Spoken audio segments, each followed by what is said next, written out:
Good morning, ARMR Insiders. Welcome to the morning meeting of this virtual hedge fund experience. It's Monday morning. Hope you guys had a wonderful weekend. I wonder if you were enjoying what was going on in silver and gold last night, down a couple percent early on, then reversed higher this morning. So we're going to get into precious metals again. We're going to get into commodities again, which is the major focus of ARMR portfolios right now. So whatever I share with you, don't forget you're the portfolio manager on the desk. We're at the morning meeting. Figure out your strategy, get yourself ready. Bell rings 9:30. You have to be the smart money and execute your strategy.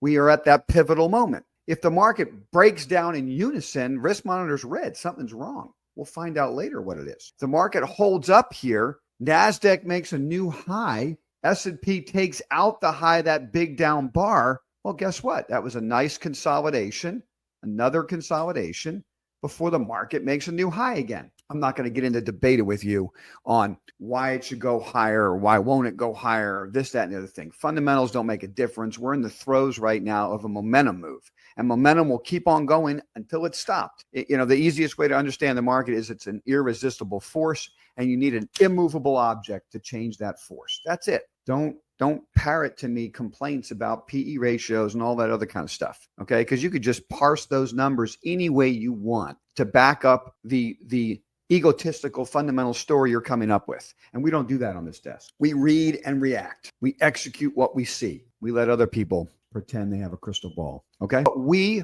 are at a pivotal moment for this highlighted stock of the day, okay? There's Tesla. Tesla has to be the highlighted stock of the day. The hair on the back of my neck is standing up on Tesla. I've been doing this over 3 decades, coming up on 4 decades. I can't believe it. I started early, okay? And I've seen leaders do this multiple times in the past. They give you an opportunity to get on the next growth move. And at that moment, everything looks the most bleak. It looks like it's over. We've gone from EVs are taking over the world. If we had like a meter and an arm on the meter was over here with EVs are going to take over the world. And now the meter has dropped to EVs are going out of business. I mean, seriously, that crazy what the drop has been from, 6 months ago, 12 months ago, EVs taking over the world. Bang, all the way the other way now. Who's the belle of the ball now? Oh, it's Toyota. Toyota's brilliant. They're only focused on hybrids. Hey, they are brilliant right now. I'm not saying they're not. Stock's been great. Stock's been a great stock. I think Toyota is doing Toyota. And I think their hybrid focus makes a lot of sense for Toyota. Tesla is a premium brand. Tesla is the Apple of computing for cars, okay? Toyota is not that. Toyota's focused on hybrids. Ford comes out and says, we're scrapping our EV plans. We're going to push them out a couple of years. We're going to focus on hybrids. Of course, because Ford needs to compete with Toyota. People talk about this chart, Riven Automotive going out of business. They talk about Frisker. They talk about, how about NIO? NIO looks like it's going out of business, right? Everybody tells me that China is going to dominate EVs. It's over for Tesla. China's going to take over.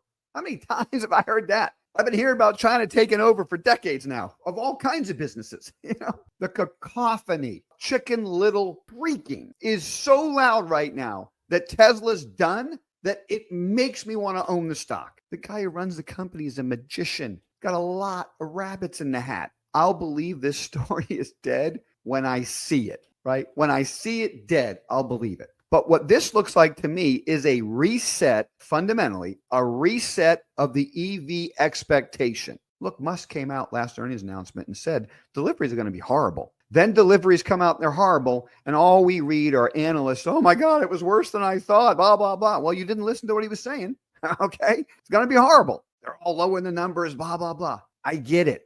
That's why the stock's trading around 160, 170. That's why the stock is down here. What's past is prologue. I know that. Now the magician's going to go to work. Can he pull another rabbit out of the hat? Been doing it for years. People, either they love him or they hate him. But the fact of the matter is that technical chart setup is a no-brainer. If there is a definitive close below 160, probably would require a weekly close, to be honest with you, for it to be definitive. I have no interest in the stock. Take a step back. Maybe it goes down and tests the lows down here, right? It got all the way down to, what was that, 100 down here. So it could do that. It could definitely do that. It could break down again. I don't know. I don't know. What I do know is that what I'm hearing is so wildly negative. Look, Brisker, Neo, Ivan, if they all go out of business, who's left standing? People point to that as if it's terrible for EVs. It may be, but it clears the deck for the leader who survives. It clears the deck for the leader who survives. And now all the competition, Fords, probably the GMs, the Toyotas, there's no competition for another stretch. So when we get the next move higher in this space, the dominant guy continues to dominate. And I'm not worried about China taking over. I'll let you worry about that. I'm not worried about that. This is a premium brand. This is a premium brand going into India. I mean, there's so many different ways to peel this onion. I mean, the guy's a magician. I'm going to get a front row seat. I'm going to have my ticket. I'm going to watch what he does next. Below 160, I take a step back. If this thing breaks out above 180, then we know we're on to something. This is the highlighted stock of the day in Tesla. At the very least, you have to watch how it performs. It's a hateful eight name. This thing breaks out in here. Probably the NASDAQ 100 is going higher. So anyway, those are my thoughts today for the highlighted stock of the week. Let me shift real quick back to our portfolio, which is just absolutely overloaded with commodities and having a ton of fun. I've been talking about commodities and highlighting it for you since February. You should be loaded up by now and you should be enjoying the ride with me. In our portfolio, we're adding around the edges. So we already have our primary positions. Let's take a look at like Sprott Physical Gold. Okay, down here is when we started buying Sprott Physical Gold. This was the end of February. And I told you back then, I want to put on the maximum position size I can handle closest to the stop. So we had Sprott Physical Gold. We put on twice the performance of gold itself in UGL. We have Sprott Physical Silver down there. We have twice the performance of silver down here, AGQ right in here. Okay. So, we're crushing it on the physicals. Then we put on Nugget, right? Which is twice the performance of GDX. And that's just taken off, right? Here it goes. We added a little JNUG just for the fun of it last week. This is just around the edges, guys. So this is my comment to you today so that you understand when you look at the ARMR portfolio and you see some of the changes were made on Friday. These aren't big positions. The big positions were put on late February, early March. We've earned the right to add a little bit of risk if we want to. Not a lot of risk, but a little bit of risk. So I did a little JNUG. You want to know why?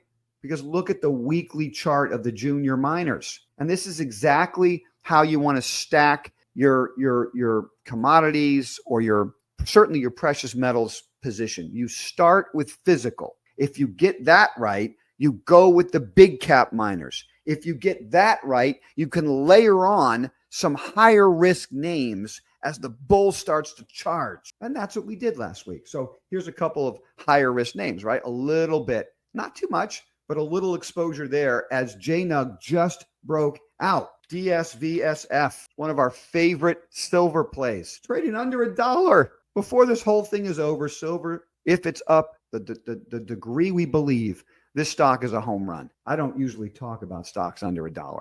Okay, let's be clear about that. But we bought it last week, tucked it into portfolios around the edges for a little rocket fuel if this thing goes. When we do things that are this small, we look for really good management teams, and we have to be comfortable with where the asset is in the ground geopolitically. If we can find a deposit we're comfortable with geopolitically and the right management team, we can take some of that risk. Here's another idea. We've traded this in the past. AMRK Precious Metals. You do your own homework on this. I don't have time to go over the details of it, but that's a perfect double bottom break into the downtrend right there. And here's the daily chart. Just now taking off. When I came in this morning, the stock was up 7-8%. Right now it's about 7% right now, trading around $35. Okay. So there's a couple of things we did around the edges, and I just wanted you guys to understand. I'm not loading up now. We already loaded up, but I'm taking shots at some more aggressive things